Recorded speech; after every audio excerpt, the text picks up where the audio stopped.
There are a lot of contradictions in the golf world today, and in this episode, we're going to talk about one of them.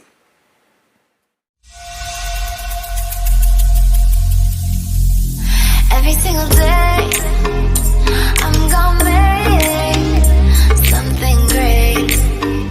That's my way. Every single day, I'm gonna make something great.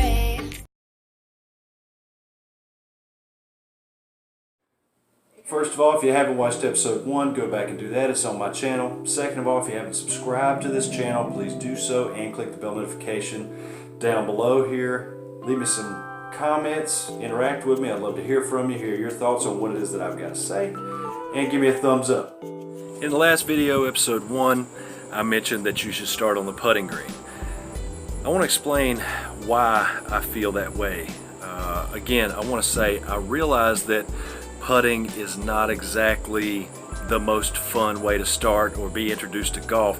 It's probably the reason that a lot of people don't start with putting is just because it's kind of boring. But if you're familiar with the Star Wars franchise, you know that George Lucas had 9 outlines for 9 episodes. But when they released the first movie, it was actually episode 4, A New Hope. And the reason they did that was because that was the most commercial, or what he deemed to be the most watchable, to get people in and get them, sort of interested. Then from there he could go into all the rest of the episodes, which is what eventually happened. If you look at conventional teaching, if you were to go see a coach, or if you were to talk to anybody who knows anything about golf, not necessarily a teaching pro, but anybody who's played a lot more than you have and seems to know a little bit about the game, they're not starting you off on the putting green. They're starting you out on the range trying to hit full shots with some kind of club. That is contradictory, because if you ask any professional or any experienced golfer what's the most important part of your game, what do they say? The most important part of the game is the short game. Now, the short game kind of implies, I don't know, different things to different people. It could be anywhere from 100 yards in the end, anywhere from 50 yards in the end. It could just be chipping and putting. It may not even include putting. Putting in the short game may be different in their definition, but putting, chipping, pitching, partial wedges, all of that is the short game. All of that is the most important part of the game. So, starting you out with full shots on the range with driver or 3-wood or long iron or even mid iron, it's completely the opposite of what they deem to be the most valuable part of the game. Nobody says that driving is the most important part of the game. There may be a few, I don't know, I haven't met everybody, haven't met every golfer, but there's not a lot of people saying that. If people want to know, how do I shave strokes off of my game? How do I shoot better scores quicker?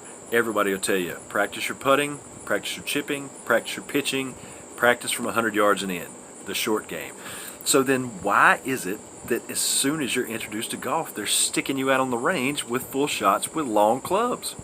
It makes zero sense. Zero sense. So that's one of the big reasons that I'm trying to tell you to go to the putting green and work on your putting and your short game first. I also mentioned that about 4 months ago I completely rebuilt my swing. Now, if you're not familiar with the channel, you can go back and watch it, but I've got 3 months worth of episodes. I did an episode a week reviewing a system by a guy named Jim Finettos. He's probably the only person, professional, good player, average player, bad player, he's probably the only person out of any of those people that I have ever heard talk about starting out on the green and working your way back. It's the best piece of advice that I can imagine, really, and nobody's talking about it. Now, I'm not here to try and sell you on a golf school or a particular swing method. All I'm saying is that you need to pick something that is very simple, that doesn't have nearly as many moving parts as some of the conventional golf that's taught today, and you need to try and find something that's repeatable. That's the only thing I'm saying. I don't care where you go, I don't care what you pick as far as a swing method, what road you go down, if you're self-taught, if you find somebody online, if you find a pro at a club, it doesn't matter to me. but you're going to benefit later on when you start to work on full shots and full swings, and you're trying to really develop your swing method. You're going to really benefit greatly by making sure that it's very, very simple, and it limits what you have to focus on. It gives you a singular focus, and it doesn't require a ton of practice or familiarity, like I said before. But for me, I'm with the Jim Venetto's swing method. 20 years, I've seen it all. I've seen everything. Natural golf, gravity golf, conventional golf, George Gankus, stack and tilt. I mean, you name it, I've seen them all. I've seen the videos, I've seen the old DVDs, I've seen the old VHS tapes, I've looked at it in golf magazines, I've read about it, I've Googled it, I've seen it, and I'm telling you, this is the method for me. Maybe it's not the method for you, but it's very simple. It's very simple. And again, Jim is the only one I've ever heard mention to start building your skills there and work your way back to the longer clubs. Now, there's another guy named Golf Sidekick. Golf Sidekick, I've been following him for quite a while. I talked to him several times. His name is Matt. He's a great guy. He's very smart when it comes to on-course management of your game and your mental side and your emotions and how to plan holes properly and all that. You got to go check out his content if you haven't seen it before. He's really smart, and he's not a teaching pro, so he's not telling you a bunch about technique.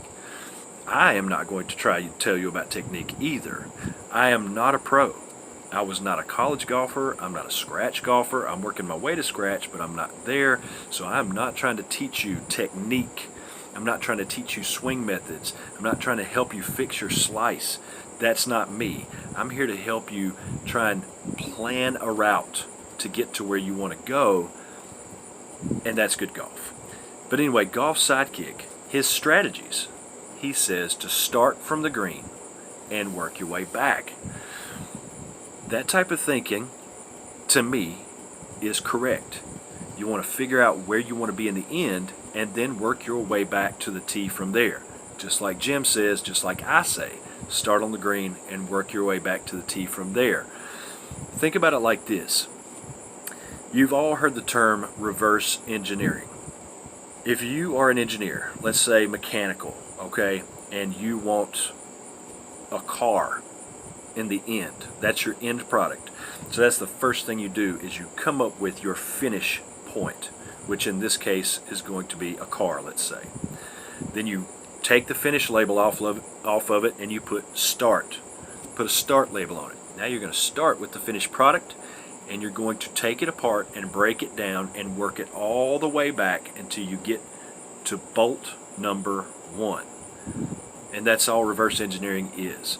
You're going to figure out the end product, and you're going to unbuild it in your brain all the way back to the beginning until there's nothing left.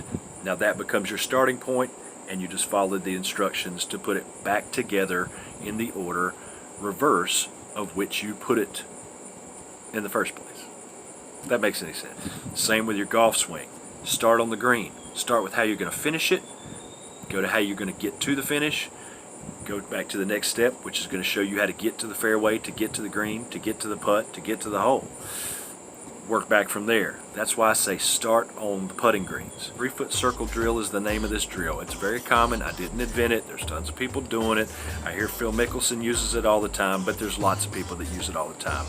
It's nothing new. It's nothing revolutionary, but it is a great way to start learning how to see the ball go in the hole and to be able to make putts from 360 degrees around it, and to put a little bit of pressure on yourself to put it in there.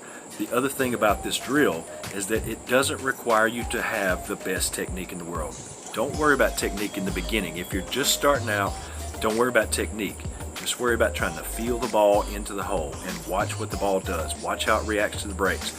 Watch how it reacts to speed changes. That way you can start to really get good at reading putts, which is the key to making putts.